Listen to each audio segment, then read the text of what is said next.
ఓకేనా?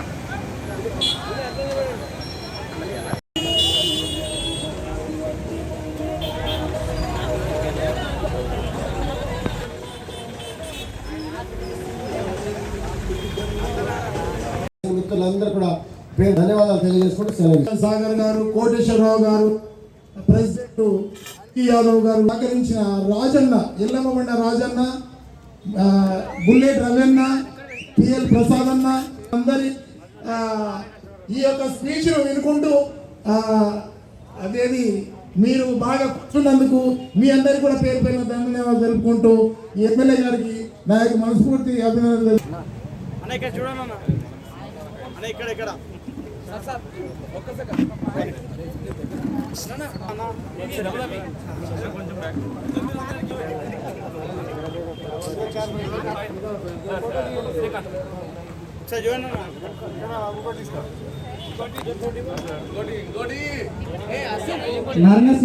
కిషన్ అన్న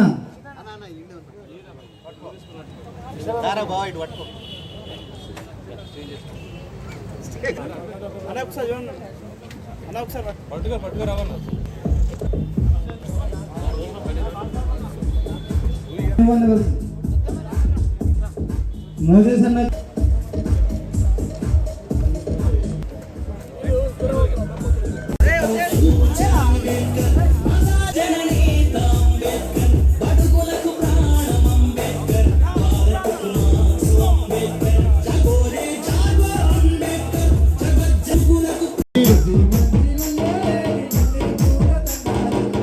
ముఖ్య అతిథిగా చేస్తున్న గౌరవ మనందరి అభిమాన మన శేర్లింగపల్లి శాసనసభ్యులు ప్రభుత్వ విప్పు అరికపూడి, మన రాష్ట్ర ప్రభుత్వ విప్ శేర్లింగంపల్లి శాసనసభ్యులు మన ప్రియత మన అన్న దొడ్ల వెంకటేష్ గౌడ్ గారికి కూడా అందరు దయచేసి స్టేజీ ముందు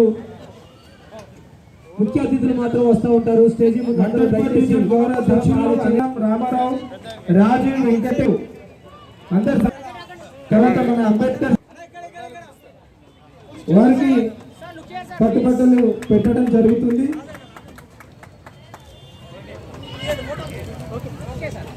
కోరుతున్నాము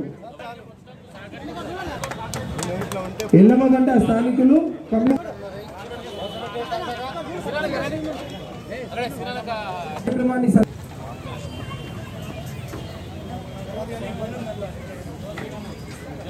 బాబాసాహెబ్ అంబేద్కర్ యొక్క విగ్రహాన్ని ఒక ఉత్సవంగా జరుగుతుంది ఈ రోజున. మనం సంబరాలు అంటాం, సంబరాలు చేసుకుంటాము కదా. ఈ రోజున విగ్రహావిష్కరణ జరుగుతుందంటే ఈ కార్యక్రమాన్ని నిర్వహించినటువంటి కార్యకర్తలందరికీ అద్భుతమైన విగ్రహాన్ని ఏర్పాటు చేసి ఆ శిల్పికి కూడా ఈ సందర్భంగా నేను ప్రత్యేకమైనటువంటి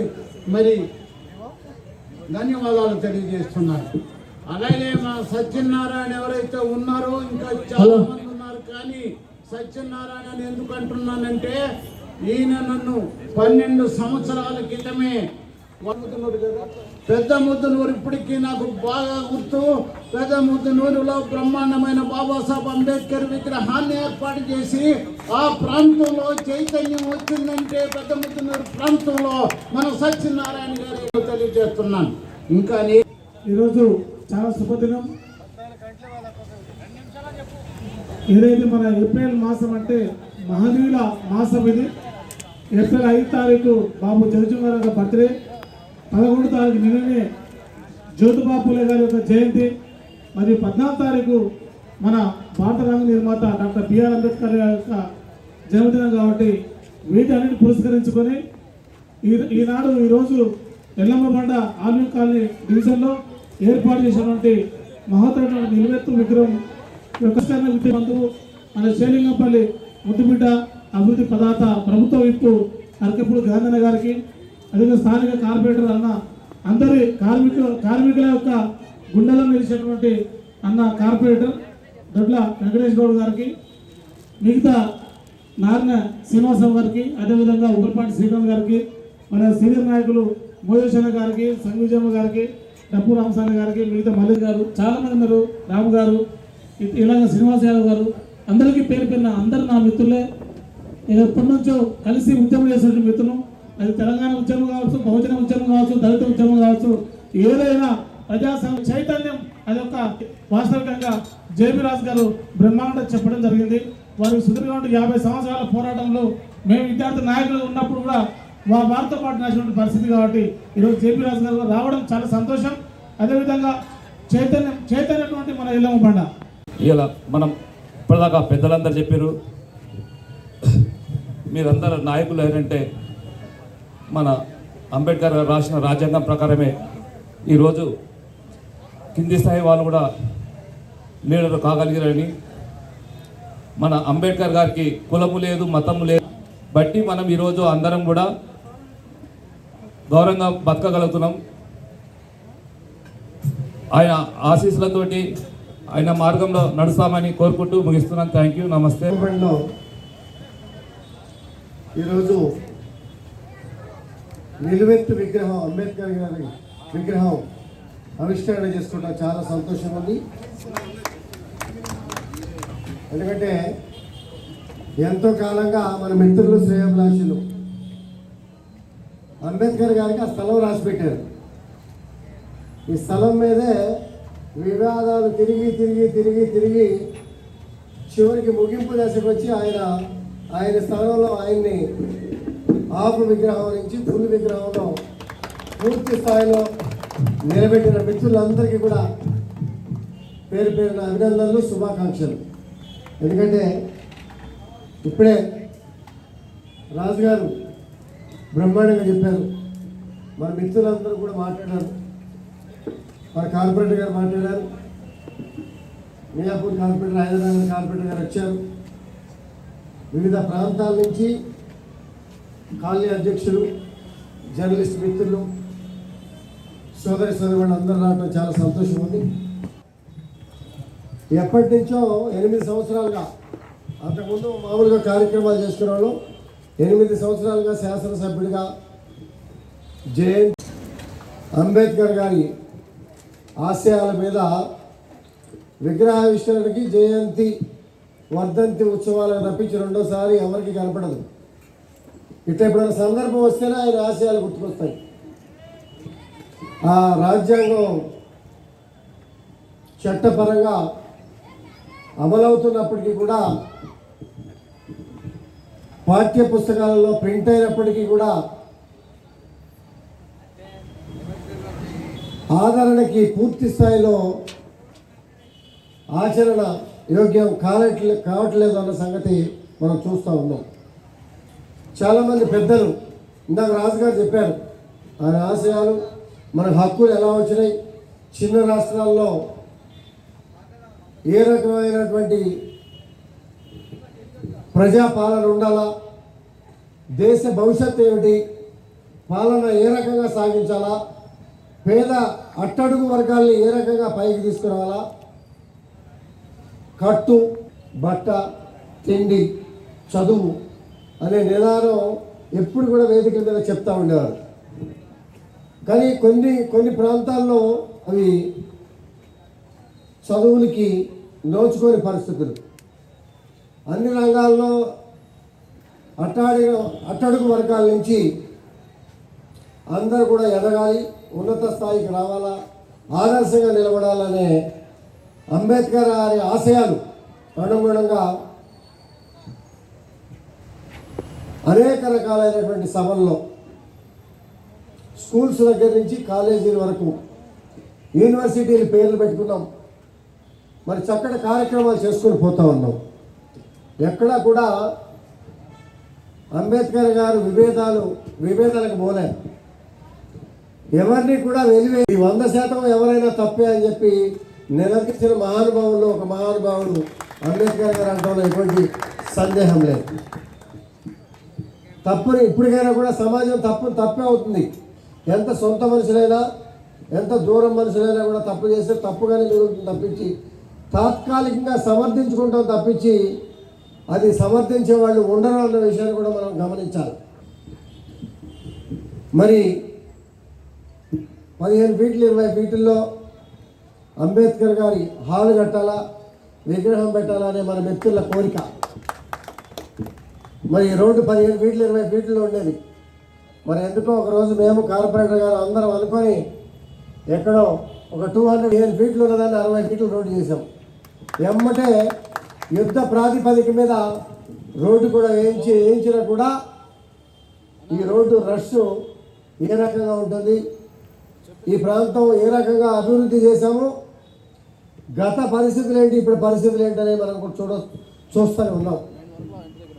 ఎంత చేసినా కూడా అభివృద్ధి తక్కువే. పెరుగుతున్నటువంటి ప్రజానికం, పెరుగుతున్నటువంటి ప్రాంతాలు, గ్రామాల నుంచి మండలాల నుంచి హెడ్ క్వార్టర్స్కి పిల్లల చదువుల కోసం మనకన్నా మన పిల్లల భవిష్యత్తు బాగుండాలనే తల్లిదండ్రుల తపనతో చదివించుకోవాలి, మనకన్నా ఉన్నత స్థాయిలో పిల్లలు చదివించుకోవాలనే తపనతో రాష్ట్రాలకు రావటం, హెడ్ క్వార్టర్స్లో గొప్ప కాన్వెంట్లో ఖర్చు చెమటగా మార్చి రూపాయి సంపాదించి రూపాయి పిల్లవాడి మీద పెడదాం, పిల్లవాడిని ఉన్నత స్థాయికి తీసుకొద్దాం అనే పెద్దల కోరికల మేరకు మన పట్టణాలకి ఎగిరి వస్తూ ఉన్నాం. వచ్చిన పట్టణాలు పెరుగుతున్నాయి, వీధులు వెలవెలబోతున్నాయి. మరి గ్రామాల్లో పాఠశాలల్లో ఉపాధ్యాయులు ఉంటే పిల్లలు లేరు, పిల్లలు ఉన్న చోట ఉపాధ్యాయులు లేరు. అటువంటి పరిస్థితులు వస్తూ ఉన్నాయి. మరి అన్యూహంగా గత 7-8 సంవత్సరాలుగా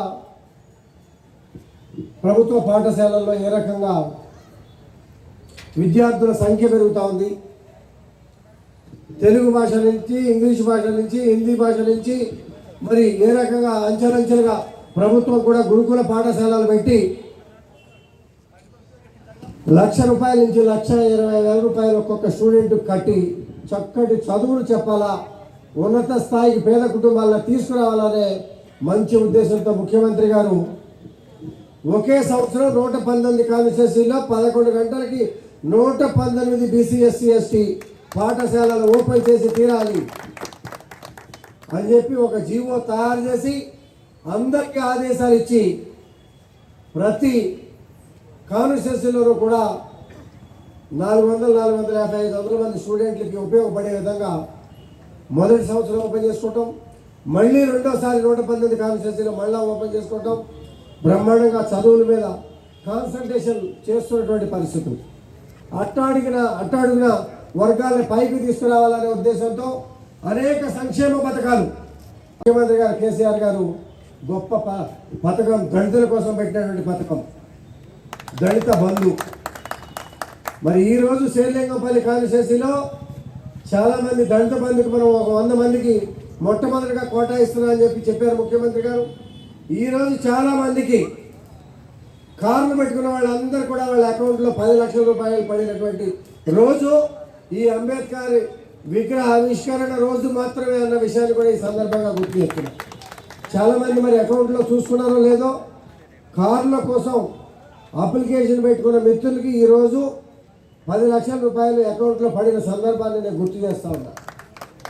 రేపటి నుంచి అంచెలంచెలుగా మిగిలిన ఎవరెవరు ఏమి ఇండస్ట్రీ పెట్టుకోవాలనుకున్నారు, ఏం షాప్ పెట్టుకోవాలనుకున్నారు, ఏమి కూరగాయల షాప్ పెట్టుకోవాలనుకున్నారు, ఏమి ఆటో పెట్టుకోవాలనుకున్నారు, ఏ టెంట్ హౌస్ పెట్టుకోవాలనుకున్నారు, రకరకాల వృత్తుల మీద వారికి సాధ్యమైనటువంటి వృత్తులని చక్కటి పేపర్లు రాసి అధికారులకు ఇచ్చి ఇంటర్వ్యూకి అటెండ్ అయ్యి ఇంటర్వ్యూలో కూడా 100కి 100 మంది నిజమైన పేదవాళ్ళు వాళ్ళకి అందించే విధంగా మొట్టమొదటిగా 100 మందికి ఇవ్వడం జరిగింది. ఈ సంవత్సరం 2 అని చెప్పిన సందర్భం. అదే కాక ఇంకా పేద కుటుంబాల్లో గుడిసెలు కానీ రేకులు కానీ ఒక 50 గజాల స్థలం ఉంటే ఆ పేద కుటుంబాలకు కూడా 3 లక్షల రూపాయలు ఇచ్చే 3,000 మందికి 3 లక్షల రూపాయలు ఇచ్చే ప్రతి కాన్స్టిట్యున్సీ స్కీమ్ను కూడా ముఖ్యమంత్రి గారు పెట్టి పేదల పట్ల పెద్ద పక్షపాతిగా కార్యక్రమాలు చేస్తున్న సందర్భాలు మనం చూస్తూ ఉన్నాం. ఇవాళ ముఖ్యమంత్రి గారు దేశానికే ఒక ఆదర్శవంతుడిగా దళితుల కుటుంబానికి 10 లక్షలు ఇవ్వాలనే స్కీమ్ చూస్తూ ఉన్నాం. రైతు బంధు ఏ రకంగా పెట్టి దేశానికి కళ్ళు తెరిపించారో అదేవిధంగా దళితుల కుటుంబాల్లో వెలుగు నిండాలి. అణగారిన వర్గాలు చాలా కాలంగా ఇబ్బంది పడుతున్నారు. ఆ కుటుంబానికి మనం చేయగలిగినంత సాయం చేద్దామనే ఉద్దేశంతో మొట్టమొదటిగా భారతదేశంలోనే దళిత బంధు పెట్టినటువంటి ఏకైక ముఖ్యమంత్రి కేసీఆర్ గారు అని చెప్పుకోవడానికి సభా వేదిక మీద గర్వంగా ఉన్నామన్న విషయాన్ని కూడా ఈ సందర్భంగా గుర్తు చేస్తుంది. వారి అనుభవాల్ని వారి ఆశయాల్ని ప్రతి రాష్ట్రంలోనూ కూడా పోటీ తత్వంతో ముందుకు తీసుకుపోయి రాజ్యాంగకర్త బాబాసాహెబ్ అంబేద్కర్ గారి ఆశయాల్ని అడుగు అడుగున మరి ముందుకు తీసుకోవాల్సిన అవసరం అందరి మీద కూడా ఉంది. ఏదో స్టేజ్ ఇచ్చినప్పుడు మైక్ పట్టుకుని మాట్లాడితే కాదు, ఎప్పుడు కూడా దినచర్యల్లో ఒక భాగం.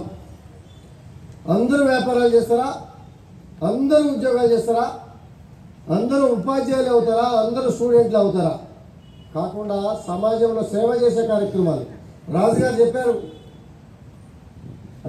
చెప్పారు ఇందాక, నేను ఆల్ ఇండియా రేడియోలో పనిచేసా, రిటైర్ అయ్యా, ఎక్కడ కార్యక్రమాలు ఉంటే అక్కడ కార్యక్రమాలకు వెళ్ళి అంబేద్కర్ గారి గురించి 4 మాటలు అందరితో పంచుకొని 14 గంటల పాటు ఏకధాటిగా స్పీచ్ ఇచ్చి గిన్నిస్ బుక్లో ఎక్కాయని చెప్పాడు మహానుభావుడు.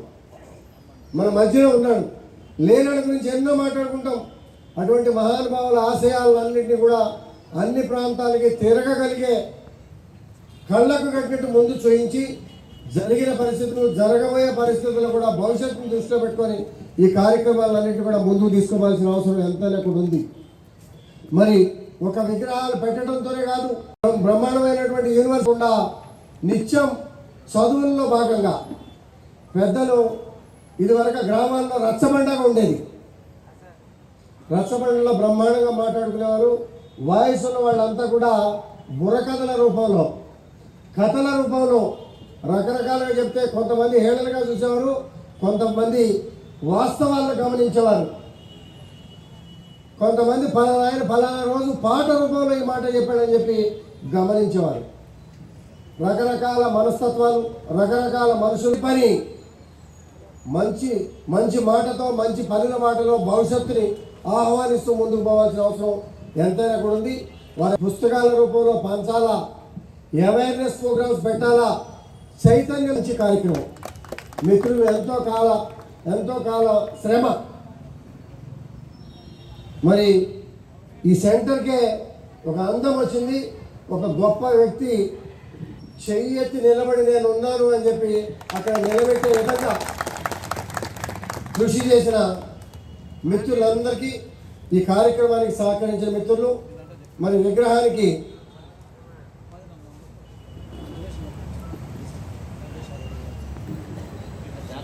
వారి ఆశయాలన్నింటినీ కూడా నెవరేసుకొని మరి ఈ సాహసం చేసి ఉన్నా లేకపోయినా ఇక్కడ పెట్టి తీరాలి. సగం విగ్రహం మాత్రమే ఉండేది. ఇప్పుడు అక్కడ కూడా సగం విగ్రహం తీసి ఫుల్ విగ్రహం పెట్టా, సగం విగ్రహాలు కూడా ఒక స్టేడియం దగ్గర పెడతా ఉన్నాం. అక్కడ కూడా గొప్పగా బ్రహ్మాండంగా రాములారు వచ్చాడు, ఇక్కడ కొంతమంది వచ్చారు.